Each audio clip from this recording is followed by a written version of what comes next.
For the most part, this is going to be any pick that Zeus has that is extremely tanky, like a Cassante, for example, is going to be very difficult to deal with. They also want magic damage, though. They're going to be taking the cannon into the Jax here, interestingly enough. Might get pretty interesting in this one as we are just about ready to hop onto the Rift for game number 3 right now. Yeah. We did see Bin actually pick up the cannon over at EWC. I think that was into the Cassante, if I'm not... I just remember Caps was playing LeBlanc. Zeka is 3 of the 4 wins in this matchup. Yeah. Meanwhile, Owner took those first couple of games personally, and he is going very deep to try to trade up against Peanut. And I think in the 1v1, maybe he would have won eventually, but in the 3v1, he will not win. And that is going to be first blood over to Hanwha Life Esports just like that. Yeah, definitely a little bit of a whoopsie there from Owner. Not much else to say about that one, as here's Owner now trying to make up for it. Will come in behind Zeka. And Faker now getting some damage in, but at the end of the day, this is Yone after all, and he will be able to get away. Now Peanut's going to find him again. And Owner, he does have Flash. I think he's going to have to use it here. Tries to taxi on the chickens. There's the Flash, and he does get away. But man, Peanut is just all over this guy. Peanut is having a fantastic series. Does have Smite, but not looking to overcommit for just a third grub. But still, well, that's going to be the Poppy into Yone that we all love. The knockup does come in here, and the burst damage is huge on Azeka. Has to flash away, but he does get away alive, which I feel like is more than we could say for most. Trying to go for the big wraparound here is Hanwha Life Esports. Owner has been bullied quite a lot in this game, but he's been able to catch up. He's level 6. He's all right, but now the flash is going to come in. Maybe I immediately curse him, and yeah, the ult comes in from both of them. And Owner, once again, will be bullied in his own jungle.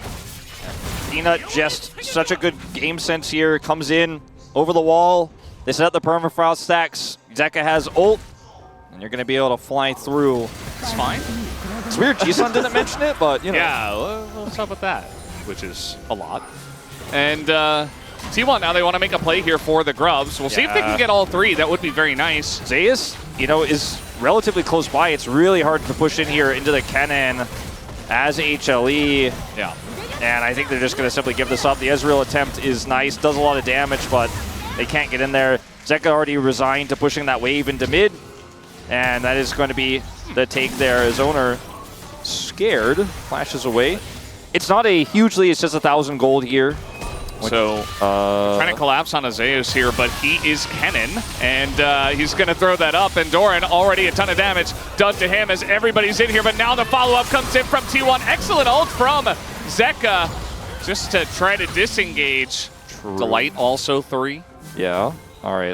Don't read the cinders anymore. That's There's nothing else happening, Wolf. What do I do? I mean, it's happening now, maybe, but it's a cannon, so I don't know if it should be happening. And they're TPing. They really want it to happen on the cannon. It's 4 of them. It should be enough, and they're even able to link a couple of stuns in. But now the keeper's verdict. They're still not going to be able to save Zeus, but can they trade a kill back? I think they can. As Zeka is going to go down. Delight should be okay. Another re-engage here is going to get the flash out of Owner as Peanut wants to continue to go in there. There's the Tempered Fate.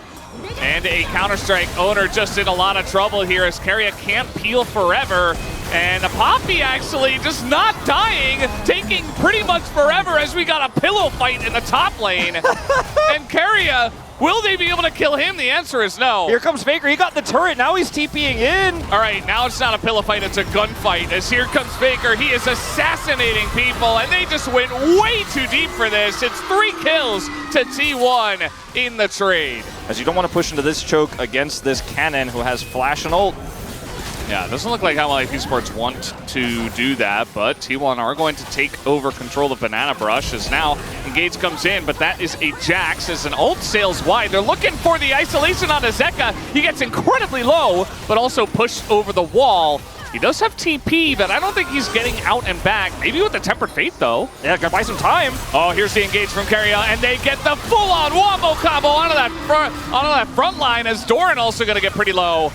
Here comes the TP from Zeka. They're still trying to fight this as Hanwha Life Esports, but I don't know, Peanut trying to get close to this one, and the smite is not going to work, and he's going to go down, T1. Now they've got a Kaisa on top of Zeka. Down he will go. That's a double kill for Guma, and they sprint towards the Baron. I mean, poised to take this third game. They have so much control. Engage here on a Guma. He's able to cleanse out of that one, but T1, we're pushed up pretty far here with the Baron buff, as now Peanut in a little bit of trouble as the Tempered Fate.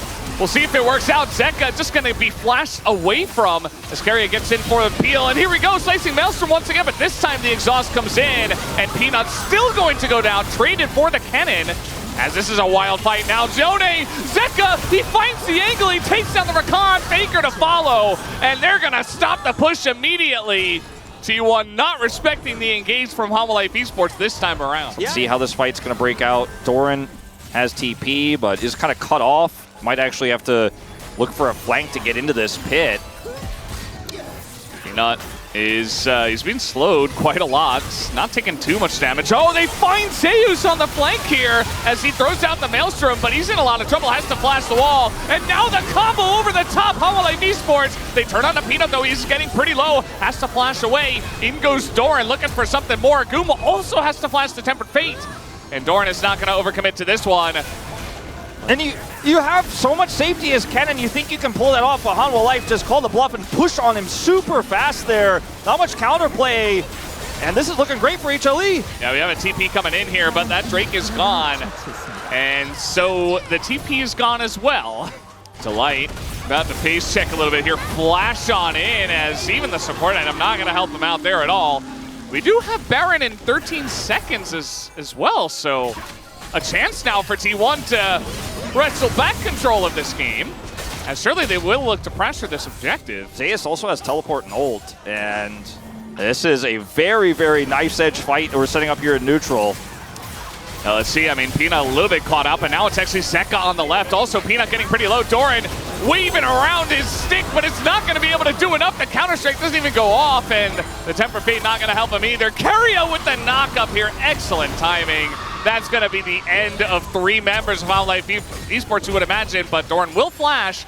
But it does mean that T1 get Infernal Soul. Infernal Soul going to go the way of T1. Orin, unfortunately, nothing he can do there. Now there's that Temper Fate. Yeah, speaking of which, but that is a Poppy, as now Faker going to hop in. He's going to flash this time, as he will not do that again. But the stun comes in, and a bit of damage now, and the lineup from Zeka, and the follow-up from Doran. It is huge here for the side of Homolife Esports. T1 in a lot of trouble. The flashes come in. Zeus will go down. And Homolife Esports pick off 3, and they're looking for more. The magical journey on in. They get Keria, and Guma as well being chased down here.